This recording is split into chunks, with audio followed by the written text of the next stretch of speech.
Türkiye Akdeniz'de de La Turquie prendra en mer Méditerranée ce qui lui revient de droit. Erdogan ist schuld für diese Sache. Das ist genau wie damals, Entschuldigung, was ich sage, war Hitler. Les tensions entre la Grèce et la Turquie se font de plus en plus ressentir. Erdogan, utilisant les migrants comme levier de pression sur l'Europe, laisse le peuple grec en première ligne face aux vagues migratoires.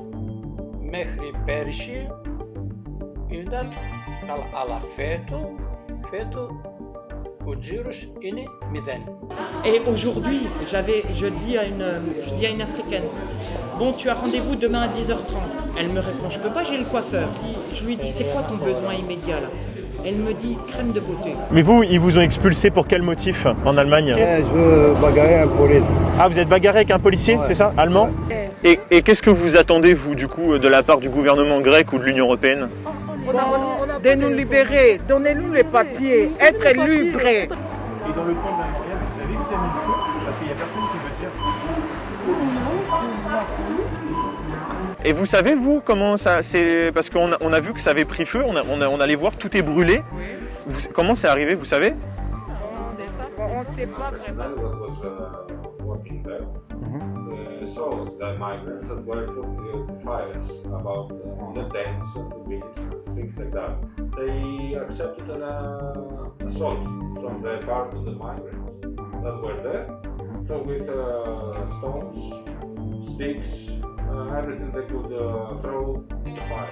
Pour paronyme, nous nous sommes rendus sur l'île grecque de Lesbos, qui est à seulement 9 km des côtes turques.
Première étape de notre voyage, nous sommes allés au nord de l'île, là où arrivent les bateaux de migrants.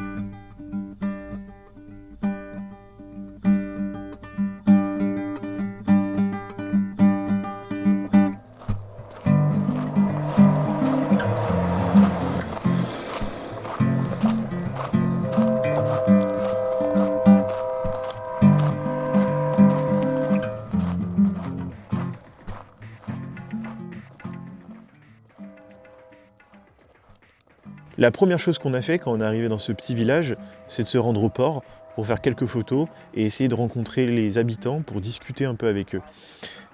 On a été confronté à la première difficulté, c'était le langage. On a rencontré des vieux pêcheurs qui ne parlaient pas anglais, qui parlaient forcément grec. Ensuite, nous sommes allés dans les petites ruelles pour essayer de discuter avec des gens. Et dès qu'on apparentait la thématique des migrants, on sentait qu'il y avait une certaine pression, une certaine omerta sur ce sujet. Les habitants ne voulaient pas trop communiquer avec nous à ce propos. Are you agree? And did you have 2 or 3 minutes to speak about that? No, because I have Grâce à notre collègue Daniel, qui est allemand, nous avons réussi à trouver un restaurateur qui a travaillé 30 ans en Allemagne.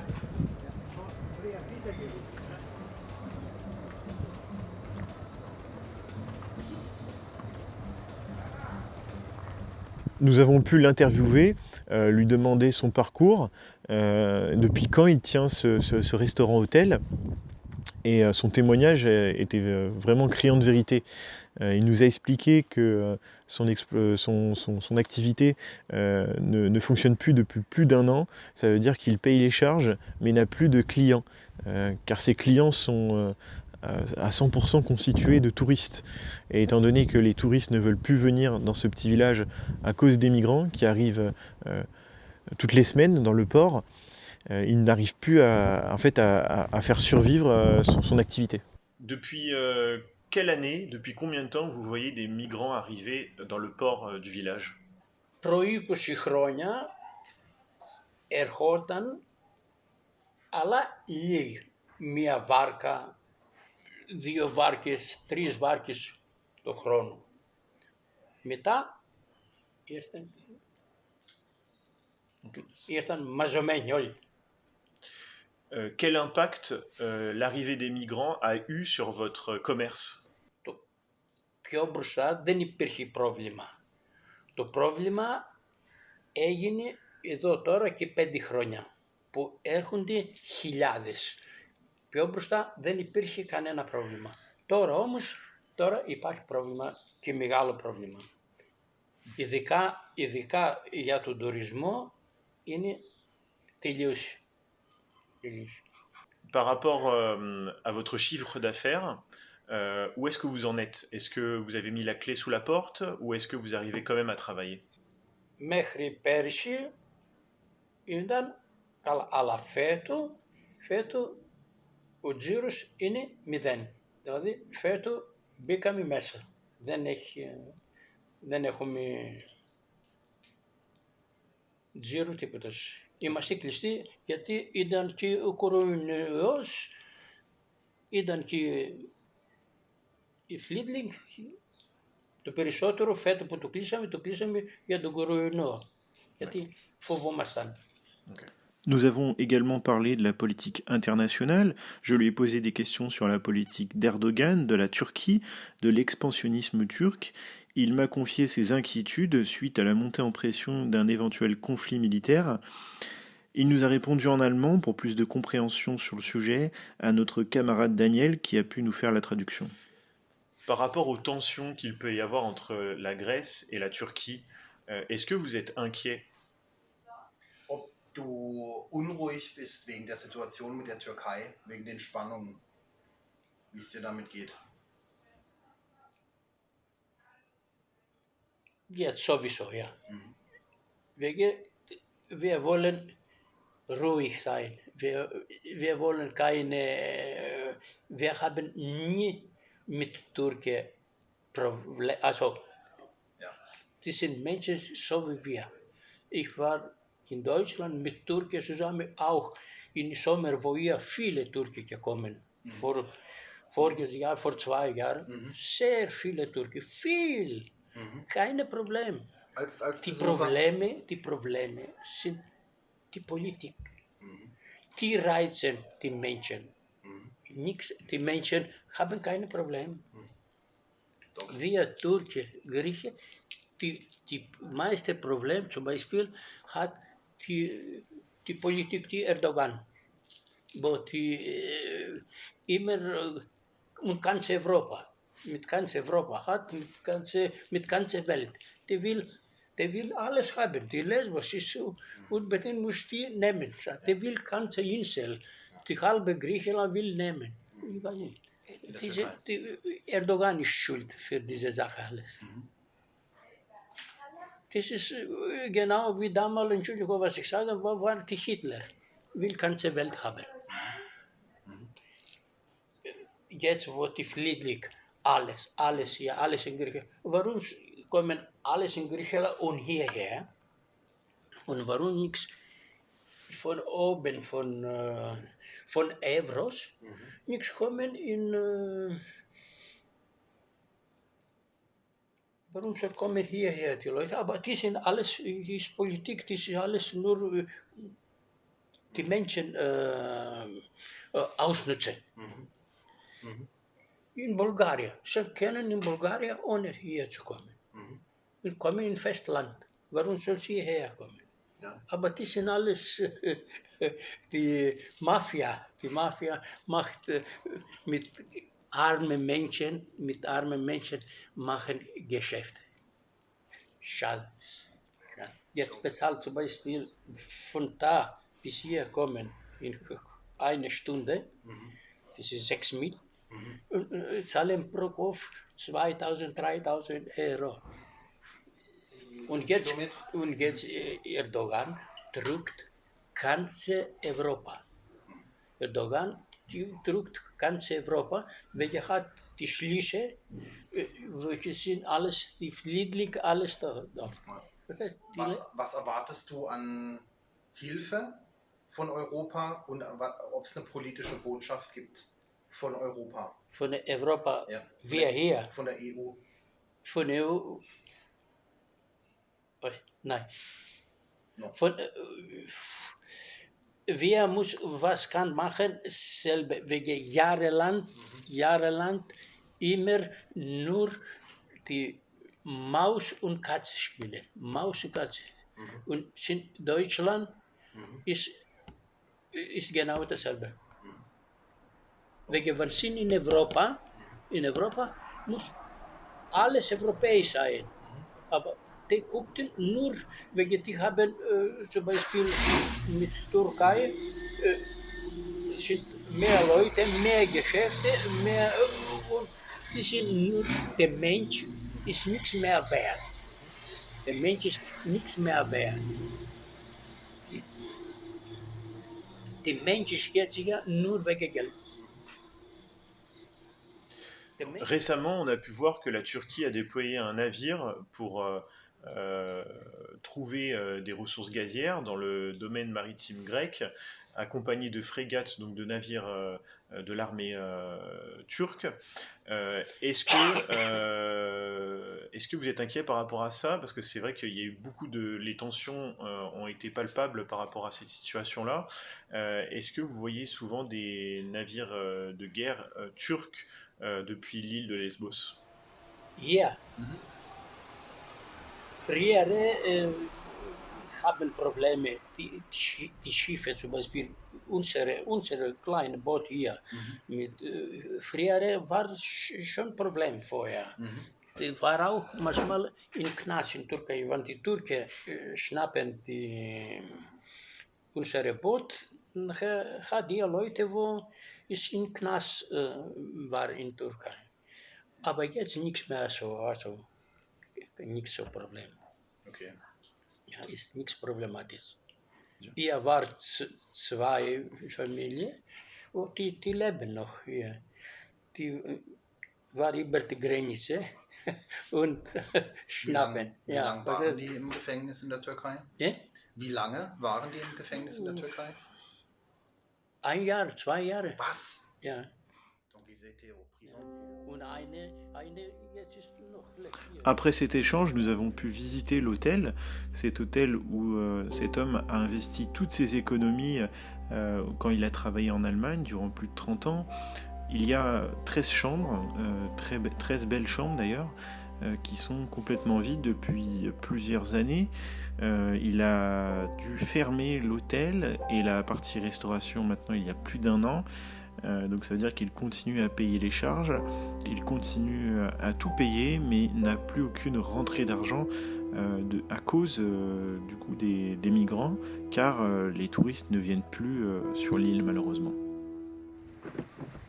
Après avoir visité ce petit village qui est le point d'entrée des migrants sur l'île de Lesbos, on a décidé de se rendre dans le camp de la Moria qui a brûlé en septembre 2020.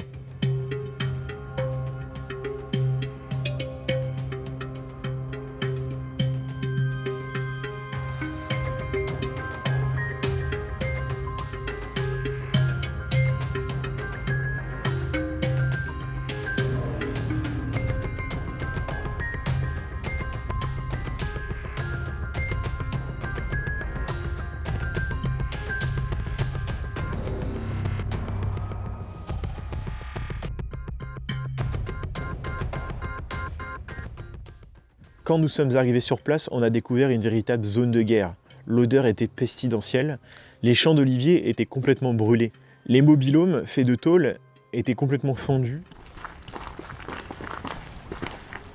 Voilà, le feu a complètement ravagé le camp, comme vous pouvez le voir. Là, c'était une partie des sanitaires. Et tout autour, comme ici, c'était des baraquements qui étaient construits empilés l'un sur l'autre, qui ont été complètement ravagés. Et de l'autre partie, côté De l'autre côté du grillage, il y a tout un tas de tentes qui ont encore été laissées à l'abandon. Et je pense que les Grecs ou les autorités devront tout nettoyer, étant donné que ça a été laissé en l'état par les migrants.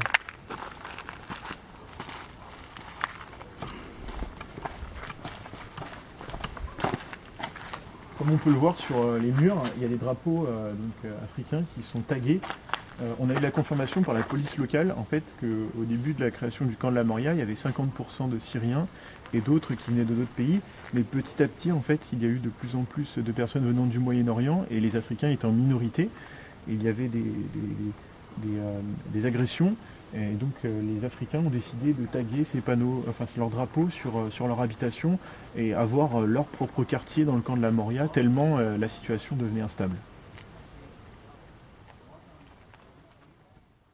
Quand on est sorti du camp, on s'est intéressé aux panneaux qui étaient affichés. Il y avait le drapeau de l'Union européenne dessus et des sommes assez folles.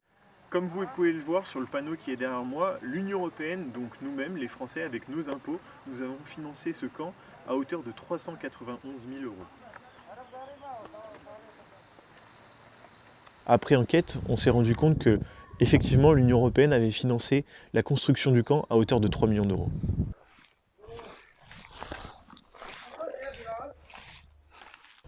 Le peu de personnes qui restaient dans le camp étaient des migrants qui étaient là pour récupérer des métaux afin de les revendre.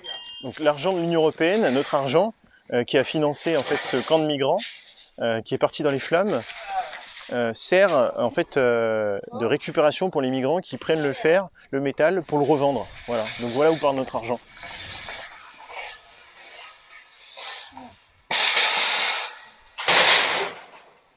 Il doit y avoir, je pense, une déchetterie qui accepte contre une poignée d'euros de récupérer tout ça, donc avec la complicité bien sûr de Grecs sur place qui se servent des migrants pour gagner un maximum d'argent. Donc ça c'est la main d'œuvre pas chère de ceux qui sont complices en fait, pour récupérer de l'argent. Juste avant de partir du camp de la Moria, on a croisé un Marocain, une personne qui venait du Bangladesh et un Syrien. De suite, le physique et les traces de combat au visage, cicatrices au combat, carrure assez militaire drastique, on s'est posé des questions. Déjà de savoir si c'était peut-être pas des islamistes, parce qu'un Marocain qui se retrouve à Lesbos, ça fait un sacré détour. On pense surtout qu'il était en Syrie, étant donné qu'il connaissait un Syrien. Au fil de la discussion, la personne qui vient du Bangladesh sort un couteau. Réflexe de Kevin, il se met en retrait, on monte dans la voiture, on part. Il l'a fait sur le ton de la rigolade, ça avait l'air de l'amuser. Le Marocain, le Syrien, étaient assez amusés de la situation. Comme quoi, sortir des couteaux, menacer avec des couteaux, c'est leur quotidien. C'est ce qu'ils traversent, c'est ce qu'ils vivent, et c'est ce qu'ils ont l'habitude de faire entre eux. Ça montre bien là leur état d'esprit. Après la visite du camp de la Moria, on a décidé de se rendre dans le nouveau camp. Mais sur la route, on a croisé des Européens et des Américains qui nettoyaient les détritus des migrants. Une jeune Française a accepté de discuter avec moi. On a fait une interview. Elle m'a expliqué qu'elle vient du centre de la France, qu'elle a payé son billet d'avion et son hôtel pour venir nettoyer les détritus des migrants. Bonjour, enchanté, je m'appelle Enzo. Tu t'appelles comment? Ophélie. Ophélie? D'accord. Tu fais partie de quelle association? Jeunesse sans mission. Jeunesse sans mission. Et vous êtes, quelles sont vos missions principales à Lesbos? À Lesbos, on fait une école biblique, oui. Et on aide aussi les réfugiés et les Grecs. Et aujourd'hui, on fait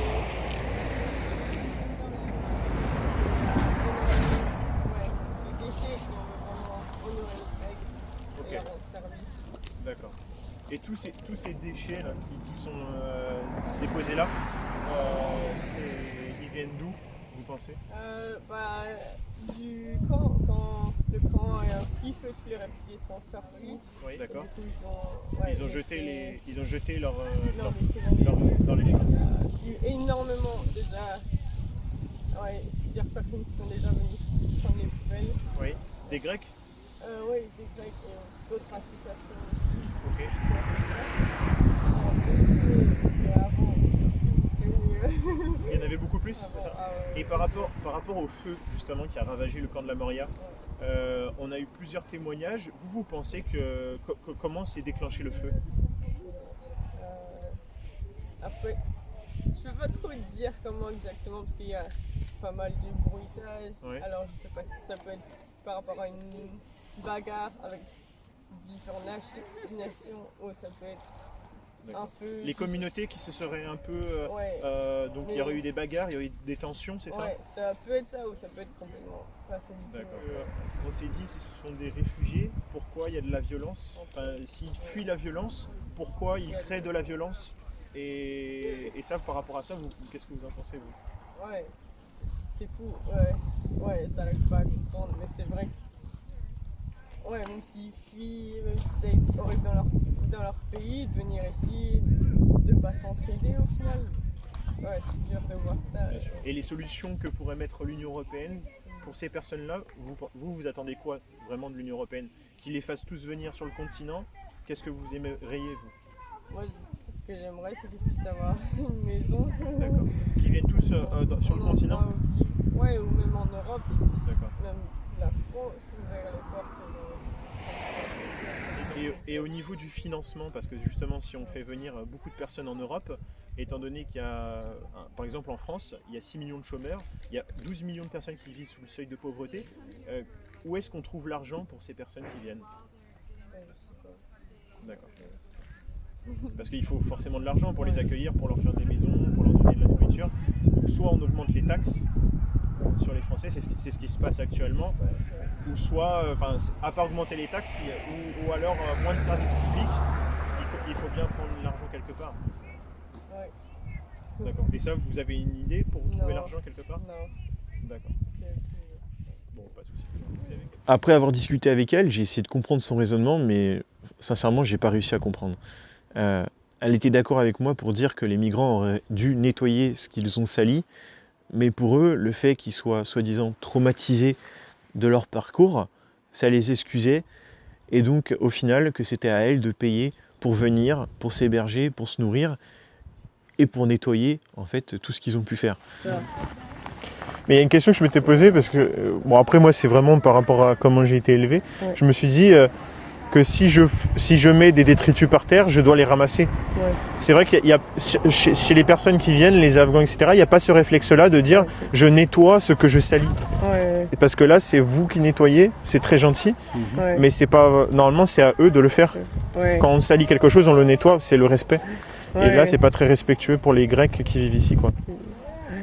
C'est juste. Ouais, je sais pas comment je pourrais me mettre dans leur situation, mais c'est vrai que. Mais en même temps, ils ont aucune poubelle ni rien pour pouvoir faire ça, mais. Ouais, mais de laisser tout ça De comme tout, ça, ouais. dans les ronces, là, dans les les trucs, arbres. ça pollue énormément, le plastique, Ouais. etc. C'est pas très, Ouais, c'est pas très écologique, tout ça. Et surtout, aussi, ils ont tellement été traumatisés par ce qui s'est passé que ça reflète aussi, je pense qu'ils vivent à l'intérieur d'eux, genre, qu'est-ce que je suis alors. Je pense que ça doit être ça aussi. Ça va être difficile de s'intégrer à la mentalité européenne, je pense, pour eux. Parce que s'ils ont une mentalité de guerre constamment, de détritus, etc., pour se mettre dans la mentalité européenne, l'intégration, l'assimilation va être très compliquée, je pense. Ouais.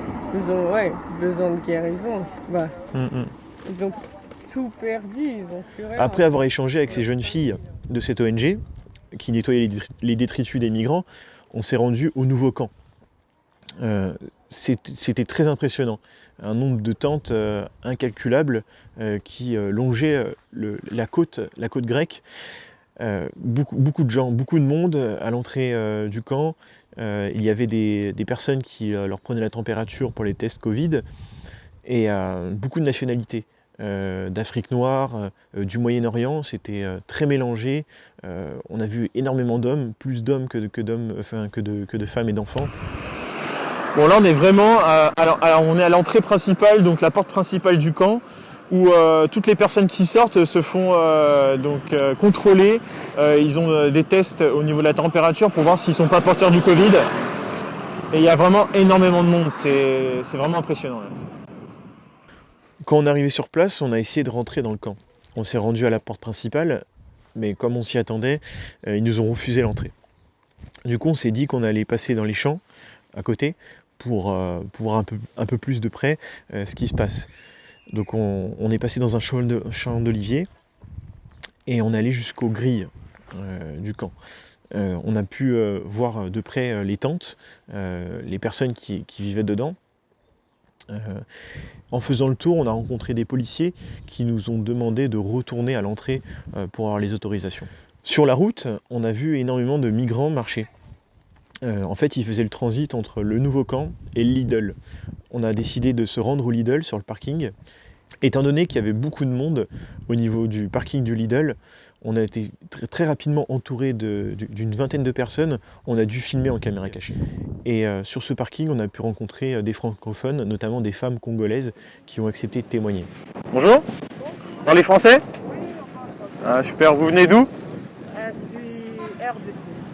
RDC? Ouais, Kinshasa. Ah, Kinshasa, d'accord. Ok. Et vous êtes nombreux à... Ils sont francophones aussi? Ouais.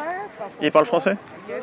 D'accord. Et ça fait combien de temps que vous êtes arrivé ici? Par exemple, moi, ça fait une année déjà. Combien? Une année. Ça fait 1 an que vous êtes ici? Ouais, d'accord. Ok. Et dans le nouveau camp, c'est mieux que dans l'ancien? Non. C'est pire? Non, c'est pur parce que les conditions, c'est vraiment mauvaises. En plus, il fait très froid. Vous voyez, nous dormons comme ça. Nous dormons par terre. D'accord. Et donc, il n'y a pas de toilettes, pour prendre des douches. et qu'est-ce que vous attendez, vous, du coup, de la part du gouvernement grec ou de l'Union européenne? De nous libérer, donnez-nous les papiers, être libres. Mais vous voulez aller où exactement? En Athènes. À Athènes? Vous voulez aller sur le continent? Oui. D'accord. Mais pour moi, je suis là. Si on me donne aujourd'hui les papiers, on me donne les passeports réfugiés. Je peux aller en France, je peux aller... Vous préférez aller en France après? Pas forcément. Tu vois, moi je suis immigré. Ouais. Je préfère aujourd'hui si on me donne les papiers, là, les documents là, ouais. Je préfère aller changer ça en France. Moi, c'est ce que moi je te dis. Parce qu'ici, ça ne va pas. Tu vois un Français qui est venu te secourir, ça va. Ça va, mais pas des Grecs. C'était bon, Je lui ai demandé s'il y a de la violence au sein du camp et elle m'a confié qu'elle a été violée par un migrant. Comme moi, je suis victime. On m'a violée ici à Moria quand j'ai couru. À Moria, on vous a violé? D'accord. Un Afghan? Oui. D'accord. Ils sont dangereux. Maman, il prend l'alcool. Quand il prend l'alcool, des couteaux. Ça ne va pas. Il m'a dit ouvre tes pieds. Si tu oses, je te mets comme ça. Ouais. Juste après cet échange, sur le même parking, on a rencontré un autre migrant qui lui s'appelle Aziz et qui vient d'Algérie. Donc, il nous a dit qu'il a vécu 20 ans en Allemagne où il ne travaillait pas. On lui demandait mais qu'est-ce que tu faisais là-bas? Il nous expliquait réfugié, mais il ne travaillait pas. Vous êtes de quelle origine, si je peux vous demander? Vous venez d'où? Moi? Oui. Je suis algérien. Algérien? D'accord. Mais c'est un long trajet. Vous êtes venu par l'Égypte ou... Non, direct, c'est la Turquie après la Grèce. Ah d'accord. D'accord. J'ai eu 20 ans à l'Allemagne à l'époque. Et vous avez fait une demande de réfugié, c'est ça? Ouais. Et vous avez fait la demande à quel pays? Algérien. En Algérie, vous avez fait la demande, c'est ça? Non, là, en la Grèce. En Grèce? En la Grèce, il est d'accord. Okay. Et vous avez fait quoi sur la demande? Vous avez mis quoi? Vous avez mis réfugié politique? Réfugié de quoi? Ouais, un peu politique, un peu personnel. En fait, c'est pas politique 100%, c'est pas. D'accord. Ok. Alors vous restez ici sur l'île, en Grèce, ou vous allez où? Moi, je comptais la route à l'Allemagne, moi bientôt à l'Allemagne à l'époque. 2018, expulsé à l'Algérie. Avant, vous avez vécu 20 ans en Allemagne, c'est ça? Vous avez été expulsé en 2018? Ouais, il y a un problème avec un flic, après la loi, c'est... Après... Mais vous, ils vous ont expulsé pour quel motif en Allemagne? Les gens, moi? Oui, le gouvernement allemand, quand il vous a expulsé en Algérie, c'est quel motif? Pour quelle raison? Mon histoire, il y a un problème avec un police. Avec un policier? Ouais, je bagarrais un police. Ah, vous êtes bagarré avec un policier, c'est ça? Allemand? Ouais. Et c'est pour ça qu'ils vous ont expulsé? Ouais. D'accord. Ok. Après, d'accord. Lui, il est parlé, c'est pas bon. Moi, La bagarre. Eine Okay. Frage hätte ich noch. Dann gibt's Mais si ils vous ont expulsé parce que vous êtes bagarré avec un policier, peut-être qu'ils vous laisseront pas revenir en Allemagne. Oui, ça le problème. À l'Autriche, moi j'aurais pu dire, je fais rate, l'Autriche, Wien, Alger. Ouais. Ouais. Parce que Avec les Allemands, il n'y a pas de problème. D'accord. Mais les Autrichiens, c'est des Allemands. Ouais. Ouais. Ok. Danke. Danke. Schönen Abend. J'ai voulu rencontrer des francophones sur l'île. Pour ce faire, j'ai contacté quelques personnes dans des groupes Facebook francophones en Grèce. Ça nous a permis de rencontrer une ONG qui est basée dans le centre de Mytilène.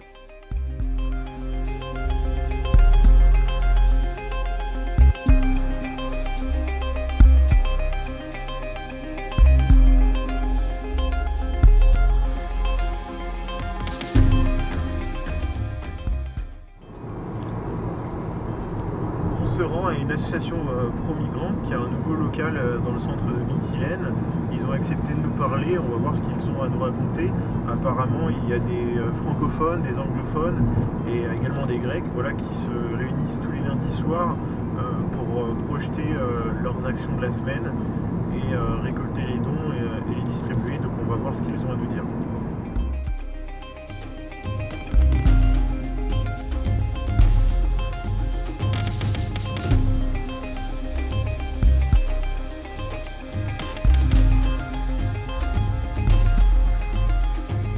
J'ai pu rencontrer Agnès, membre de cette association. La comptabilité est extrêmement transparente. Là, par exemple, les Africains nous ont demandé ça. Les Africains ont besoin de ça dans le nouveau camp. Même s'ils n'ont pas d'électricité, ils veulent quand même pouvoir cuisiner leur truc à eux.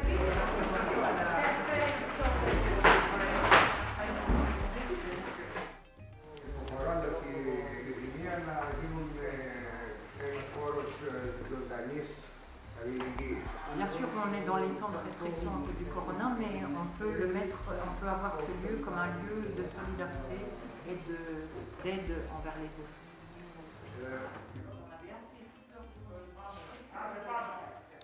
Après la réunion, j'ai pu discuter avec Agnès qui m'a raconté ce qu'elle a pu voir dans le camp. Jeudi et vendredi, j'ai eu une semaine horrible. Le jeudi, j'avais un homme africain violé par des Afghans dans le nouveau camp. Et le vendredi, une femme africaine violée par des Afghans. Un homme africain violé par des Afghans et une femme africaine violée par des Afghans. Et ça s'est passé dans le nouveau camp. Mais c'est dingue parce qu'en fait, ça veut dire que c'est les Afghans qui font ça, les violeurs afghans. C'est des voleurs et c'est aussi des violeurs. Donc Mais c'est pas, du coup, eux, c'est pas vraiment c'est pas des réfugiés. S'ils violent les gens. Si, c'est des réfugiés. Il y a 75% c'est des Afghans, 23% c'est des Africains, 3% c'est des Syriens. Les Syriens, c'est les minorités maintenant. D'accord. C'est une minorité de Syriens. Minorité, 3%. C'est plus d'Irakiens, de Palestiniens. Ouais. J'ai vu une Marocaine dernièrement. Oui, j'ai vu un Marocain. Trois Mais du Maroc, ça fait un sacré détour quand même. Et ouais, mais ils te disent LGBTQI. Maintenant, ils sont tous homosexuels. Au Maroc, il y en a une, elle me dit je me suis fâchée avec ma mère. Je dis moi, je me fâche avec mon mari, je viens au Maroc. Les trucs comme ça, mais dingue. Ouais. On a trouvé 3 Jamaïcains dans le camp. On a trouvé un Indien avec son turban. Et tu te dis, mais tu pètes les plombs, tu vois. Parce que ceux qui ont vraiment besoin d'aide, et les Afghans, la réalité des Afghans, c'est aussi, c'est le pays où il y a le plus de déplacements de population. Mais les Afghans actuellement, parce que je les vois passer dans mon organisation, elles ont été mariées de force, comme les Africains, elles ont été mariées de force dans leur pays. Ouais. Elles viennent avec leur mari, elles le disent au mari. Qu'est-ce que tu dirais qu'on parte en Europe? Elles partent en Europe, une fois qu'elles sont arrivées en Grèce, elles ont le boyfriend avec qui elles veulent vivre, donc elles demandent le divorce du mari. D'accord, ok. Et pour aller en Allemagne, et peut-être quand elles sont en Allemagne, le boyfriend, on le jette, et on redemande la réunification familiale, on jette aussi la demande de divorce, et on retrouve le mari en Allemagne. Et c'est vrai qu'ils veulent l'Allemagne, la Suède, l'Allemagne, la Suède, la France. J'ai une très belle photo d'un réfugié afghan qui avait la tour Eiffel tatouée sur le bras. Et il m'a dit, n'aie pas peur, je ne vais pas aller en France. C'est juste pour le décor, il m'a répondu. Et en plus, ils disent, les Français, je leur demande, Parce que personne ne demande la France. Personne dans les réfugiés. Mhm. Toi, la demande d'asile, où est-ce que vous voulez C'est où, l'Allemagne, alors? Personne ne demande la France. Pourquoi Et- ils ne demandent pas la France? Parce qu'il y a plein de... ils disent « Ah, la France, c'est plein de PD ». Les Afghans te répondent ça. On va pas en France. Ah, donc ils assument qu'ils sont homophobes, en fait. Ouais. Ah ouais, carrément. Moi, je l'ai entendu, ça. Du coup, les personnes qui disent ça, ils disent que je veux pas aller en France parce qu'il y a des homosexuels. Ouais. Ça veut dire qu'en fait, ils fuient rien, au final. Parce que... Et dans leur pays, les homosexuels sont, Ouais. sont mis à mort. Non, mais ce que je veux dire par là, c'est qu'à partir du moment où on fuit une situation de guerre, tu choisis pas, c'est ça. Là, si tu choisis, c'est que tu te permets le luxe de choisir, quoi. Oui, et justement, il y a des gens qui se permettent. Et aujourd'hui, je dis à une Africaine, bon, tu as rendez-vous demain à 10h30. Elle me répond, je peux pas, j'ai le coiffeur. Tu sais quoi dans la vie le plus important? Non, mais c'est n'importe quoi. Et tu sais, quand on a sorti des gens du feu, de là, moi, il y a une femme qui me dit, je lui dis, c'est quoi ton besoin immédiat là? Elle me dit, crème de beauté. Putain, Crème de beauté? Crème de beauté. Et je dis, c'est Nivea que tu veux ou bien la gamme au-dessus? Et elle s'appelait Chanel, africaine, Chanel. Ouais. Et le jour où, quand elle m'a dit ça, je t'assure que j'ai pété les plombs. Nous, on pète les plombs parce qu'on a affaire à tous les gens. Ceux qui sont en vrai besoin et ceux qui sont... Ouais, bien sûr. Parce que moi, on a eu des témoignages de femmes qui m'ont dit, si j'avais su, je serais jamais parti, je serais resté dans mon pays. Bien sûr. Ouais. Bien sûr. Et des destructions de personnes jeunes, détruites. Ouais. Et des gosses détruits aussi. Mais ça, comment tu vas relever? Et la Grèce, c'est... Après avoir discuté avec Agnès dans le local de l'association, on allait manger avec elle et notamment un Rudy qui tient un collectif de danse qui s'appelle RAD, qui sert à danser. Les communautés dansent entre elles et apparemment ça agit comme une thérapie. Ils font des activités ensemble et apparemment ça les guérit, ça les empêche de se mettre des coups de couteau. Donc, et ça fonctionne apparemment. Donc je pense qu'on devrait peut-être démocratiser un peu plus le concept un peu partout dans le monde. Et on a pu parler des différentes problématiques. Ils nous ont raconté que les migrants sont utilisés à la fois par les stars qui viennent faire les humanistes et alimenter leur compte Instagram de photos, et par les ONG qui se gavent des subventions de l'Union européenne. D'autres gens sont venus pour leur image personnelle. Tu vois, des actrices américaines, on les a tous vues. On a tout vu. Et en fait, un jour, moi j'ai vu Suzanne Sarandon, vous connaissez l'actrice américaine, je l'ai vue dans le camp. Elle était venue une semaine pour sa publicité. Elle tenait des enfants tant qu'il y avait des caméras. Quand il n'y avait plus de caméras, et le soir, je l'ai retrouvée à Nice en toilette de gala. Le matin, elle était dans le camp, et le soir, dans un gala, avec des diamants, hein, bien sûr. Ça, c'est impossible à supporter. Impossible à supporter. Et en France, si vous dites, on ne peut pas accueillir toute la misère du monde. Les Français, ils disent ça, on ne peut pas accueillir toute la misère du monde. Et il y a deux erreurs, c'est que les gens, ils ne sont pas misérables, parce que pour partir, il faut beaucoup d'argent. Il faut beaucoup d'argent. Donc, ils ne sont pas miséreux. Ils ne sont pas pauvres. Non. Un traversé Traversé où? 500 €, 1000 €. De Turquie. Non, il y a 20 km. Ah oui, mais c'est du nord de l'île, il y a 7 km, mais d'ici à 20 km, c'est ça? Une vingtaine. D'accord. Et là, c'est combien le passage? Il paye combien? Il n'y a pas le prix fixe. Il n'y a pas de prix. Ouais. 1000 €, 500. 500, il y en a qui ne payent pas, il y en a qui donnent 100, il y en a, on a peut-être 3, 4. C'est à la tête un peu.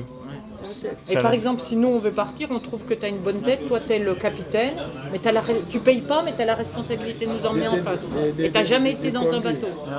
Tu sais pas conduire un bateau, mais c'est toi, tu payeras pas. Oui, parce que les passeurs sont pas dans les bateaux. Jamais.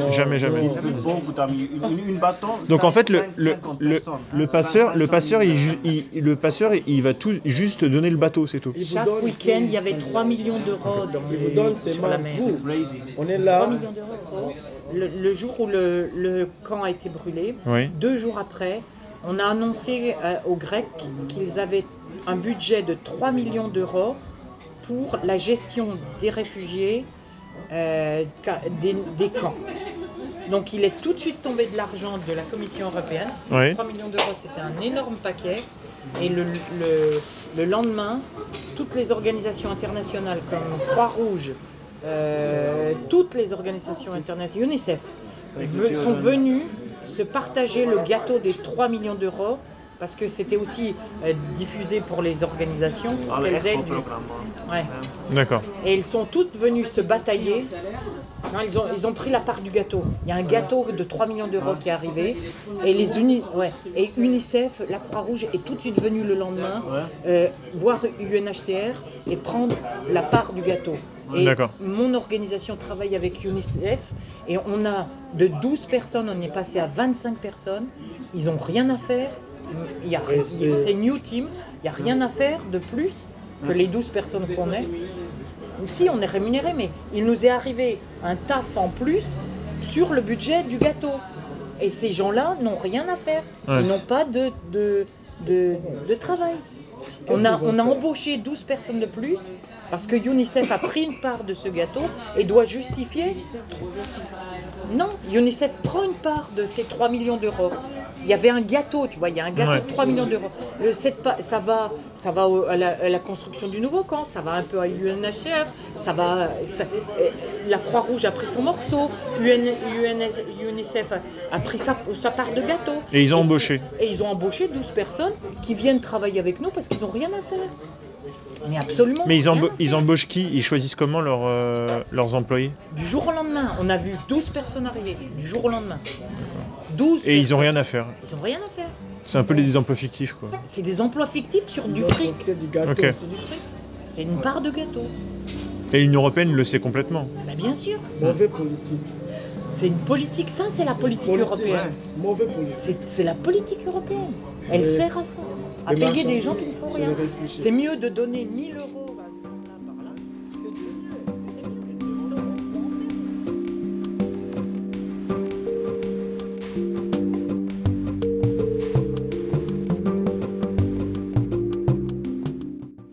La plupart des migrants avec qui j'ai pu parler m'ont tous dit que le camp de la Moria était mieux. Mais quand je leur ai demandé d'où est parti le feu, comment ça se fait que le camp est parti en flammes, ils m'ont tous répondu qu'ils ne savaient pas qu'ils dormaient. D'accord. Et vous savez, vous, comment ça... c'est parce qu'on a vu que ça avait pris feu, on allait voir, tout est brûlé. Oui. Comment c'est arrivé, vous savez? On ne sait pas vraiment, mais... Ah, c'était la nuit, c'est ça? C'était la nuit, pendant la nuit. Et dans le camp de la Moria, vous savez qui a mis le feu? Parce qu'il n'y a personne qui veut dire. En gros, il y a plein de réfugiés qui disent que ça s'est déclenché à 5 endroits différents du camp. Donc c'était simultané? C'était simultané. On pense que c'est organisé, je ne sais pas trop, il y a une enquête, mais on ne sait pas trop ce qui s'est passé. Il y en a qui disent que c'est des réfugiés, il y en a d'autres qui disent que c'est aussi les policiers qui ont mis le feu, enfin il y a pas mal de choses en fait. D'accord, ok. Mais c'est assez... Même les parce que nous, on a parlent pas beaucoup parce qu'ils ne veulent pas trop dire... Genre ils en parlent avec ceux qui ont... Ils ont peut-être peur des représailles. Voilà, mais sinon ils ont peur des représailles. D'accord. Suite à ça, on s'est dit, qui pourrait nous donner un témoignage plus vrai et de terrain, à part les pompiers? Il n'y avait qu'eux. Donc on allait les voir dans leur caserne. On a été agréablement surpris par l'accueil qui nous a été fait. On a pu discuter directement avec le capitaine des pompiers de Lesbos, qui est en charge vraiment de toute l'île. Donc il a une grosse responsabilité. Il nous a confirmé que les migrants avaient mis le feu au camp, donc par leurs propres moyens, avec des bouts de papier, avec du bois, et qu'ils ont été empêchés de rentrer dans le camp pour mettre fin à l'incendie. We got the call from the officer. We informed from the radio the vehicle, our fire vehicle that was on the Moria, the two vehicles, and they went to put out the fire. When our vehicles arrived on the field, they saw that the migrants and the police force that was in the camp were in a dispute. They had arguments. When they started to put out the fires, they accepted an assault from the part of the migrants. يشوفون الكلاب. الله أكبر! تكبير! الله أكبر! That were there. So with stones sticks, everything they could throw on the fire. Our windows were hit by the stones and the woods, and they were the glass of the windows were broken. Some lights were broken. You understand how that one personnel tried, despite the attack, tried to put out the first fires that was put there, and they put them out. But the migrants were moving forward, and they were putting fires. Σε κοντινή απόσταση μεταξύ της είχαμε νέες αιστείες πυρκαγιάς. They were putting fires and they were going on. Many fires. Our personnel was working there saw the migrants that were putting fires about the tents and the buildings and things like that. But we couldn't approach them and catch them because we were putting out the fires. Et donc du coup, ils n'ont pas pu faire leur travail, ils n'ont pas pu éteindre les flammes. Ils ont carrément entendu des migrants chanter « Bye bye Moria ». Donc ils étaient fiers de leur coup, en pensant qu'en brûlant leur camp, ils allaient pouvoir accéder plus rapidement au continent. Well, I'm wondering, the images I saw, I saw many videos taken also from mobile phones. First of all, you hear migrants sing, they seem to be happy. There's one video quite famous where one sings Bye Bye Moria.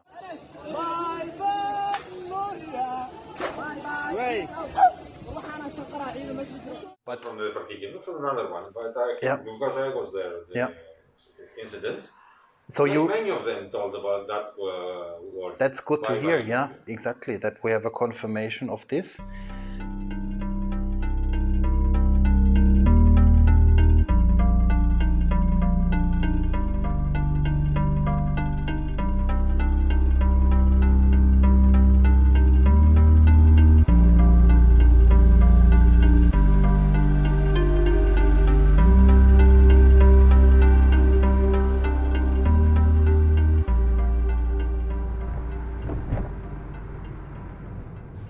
Durant notre semaine d'investigation, on a pu voir d'ici même, de la terrasse de notre maison, des bateaux de l'armée grecque sillonnés. Au vu des tensions avec Erdogan, énormément de bateaux de guerre sont arrivés, que ce soit dans le port de Plaisance ou le port maritime, et des militaires faisant des patrouilles, en s'entraînant sur l'île. On voit bien que la tension est palpable.